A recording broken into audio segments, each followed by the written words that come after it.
It is officially the season that a lot of girlies look forward to, fall shopping season.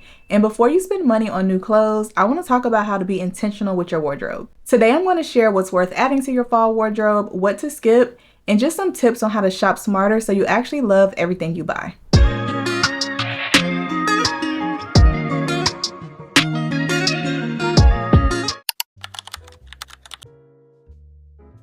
First things first, we're actually not going to jump right into buying new fall pieces. So instead of buying something that's trending, that you find cute, or maybe you've seen an influencer share, pause and look at what you already own. Before I do any shopping, I like to do a mini closet audit and go in my closet and see what fall pieces that I have from last year that I can still wear this year. I encourage you to do the same, and chances are you already have more than you think. After your closet audit, you'll be able to see what you have and what you don't have. Then you'll be able to move into making a list to do some shopping for new fall pieces. But just make sure you ask yourself these 3 questions before adding anything to your list or shopping for any items. 1, does this fill a gap in my wardrobe? So let's just say you're missing some basics. You may need some long sleeve shirts, some sweaters. Those will be gaps in your wardrobe, so you want to put those things on your list. 2, can I style this in at least 3 different ways? So if there's something that, let's just say a trendier piece or a more elevated piece that you want to add to your wardrobe, just make sure that it's not a one-off item and that you can wear it a few different ways so that your money and clothes aren't going to waste. And then 3, does this align with my personal style or the mood board that I created? So I'm pretty sure we have things that we just know align with our personal style, or we've already made our mood board so we know the aesthetic that we're going for. And if you don't have those pieces, those will be pieces that you want to make sure that you shop for. And if the answer is no to either one of those questions, it might not be worth adding to your list or buying. Okay, now let's talk about what is worth adding to your wardrobe this fall, and we're going to break this down into 3 categories: staples, elevators, and trends. So staples are those items that you are going to be reaching for all fall, those things that will be like the base of all your outfits.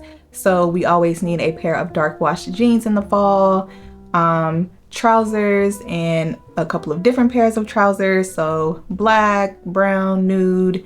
You can get into different colors if you would like. Sweaters, long sleeve shirts, boots, sneakers, and of course outerwear. And as far as outerwear for fall, think blazers, trench coats. You see the example that I have here is a cropped trench coat. I think that is super cute for fall, but also long trenches. Those always look really good and they easily elevate an outfit. Then you need to add some elevators to your outfit, and elevators are just those things that are going to make your outfits feel new. These are mainly going to be accessories like belts, bags, and hats, but other ways to elevate your outfits will be through texture and print. So in the fall, think suede and leather as far as texture. And then as far as print, plaid is a good one in the fall, as well as animal print. And finally, trends. So you obviously don't need to follow every trend, but choosing 1 or 2 that fit your personal style can make your wardrobe feel fresh and more fun. So speaking of animal print is trending this fall. I feel like animal print has been trending a lot of falls, a lot of seasons, but I think specifically this fall, cow print is really big, as well as leopard print. Curved shapes are another trend, so those like balloon or horseshoe pants or jeans. Also those blazers that have like a curved shape. And personally, I think that this trend is one that's really worth trying out. Another trend is lace, and this is something that I have my eye on, this bodysuit from Zara, and I feel like it would just be really cute with like some pants and a leather jacket or maybe a blazer over it. There are always trending colors in every season.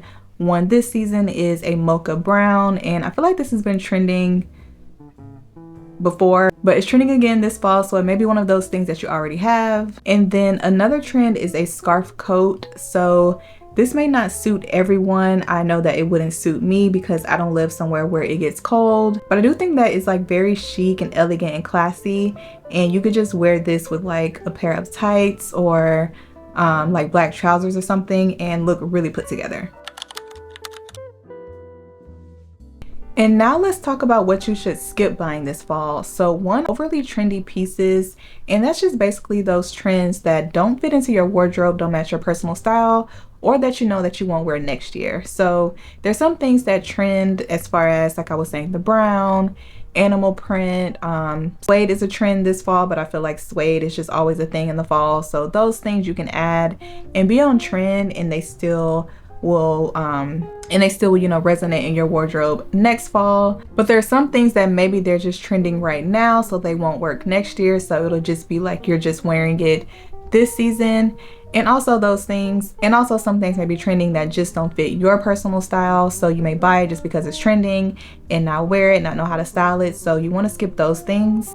Number 2, duplicates. So let's just say maybe you already have 2 black sweaters that you love that you can rotate all season long.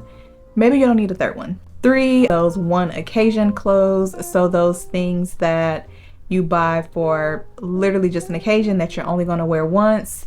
Maybe skip those things. Get things that can be rotated in your wardrobe, that you know how to style in a few different ways, and those things that you know can be easily incorporated to your wardrobe, so you know that you can wear them more than once. And lastly, we're going to want to avoid cheap impulse buys. So just because something is on sale, or maybe you've seen an ad for Shein, or maybe somebody shared it and they told you that it was only $15. If it doesn't fit your wardrobe, doesn't fit your style, you don't need it just because it's cheap. To actually shop smarter and love everything in your wardrobe and be able to style everything in multiple different ways, here's what I recommend. Shop with outfits in mind, not just single pieces. So I know that I used to do this a lot. I would buy something just because I found it cute and I wanted to have it, but I actually didn't have an idea for an outfit for it as far as my current wardrobe, and that led me to just ended up having to buy more, and we don't want to do that. So if you see a single piece, think about what it would match in your wardrobe, and don't just buy one-off pieces. Always shop with the outfit in mind, so how you'll be able to style it instead of just thinking in terms of that single piece. Number 2, we are going to mix high and low. So the things that you're going to want to invest in are your staples, so your sweaters, your outerwear, your boots for fall, and then save on things like trends, especially if you know that you won't wear them often. Number 3, keep your shopping list and your mood board handy while shopping to stay focused. I know personally, I lately have been referring to my Pinterest boards whenever I'm shopping, because everything that is on a certain Pinterest board that I have, I know that that's the look that I'm going for this fall. Those are the pieces that I would like to have. So when I'm shopping, I'll be like, oh, I think there was an outfit with this on my Pinterest board. And that, you know, lets me know that, okay, that is something that I want, and that is something that I have an outfit idea for. In that way, you're not shopping just to shop, you're not being distracted by all the pretty things in the store, but you're staying focused and you're being intentional about what you're buying for your wardrobe. And lastly, you're going to want to set a budget. Definitely think about what you want to spend for your fall wardrobe in general, so you don't go overboard. As a recovering shopaholic, I know how easy it is to just consume, and each month you feel like you need something new. But if you set a budget, you stick to your list, you can keep yourself from just constantly consuming things and buying things that in the end you probably don't need. The good thing about your fall pieces is that most of them you're going to wear in the winter as well, but still you don't want to go overboard with buying things. So stick to your budget, stick to your list, and when the winter comes around, I'm pretty sure there'll be even less things that you have to buy. So the key to getting your fall wardrobe together is going to be to shop with intention. Focus on staples, add those elevators, and pick 1 to 2 trends that fit your style and skip the rest. So I would love to know what's on your fall shopping list this year, what trends do you plan to add, and also what you're skipping. I hope you found this video helpful. If you did, give it a thumbs up and subscribe to my channel if you're not already. Stay tuned for more fall fashion content, and I'll see you guys in my next video. Bye guys.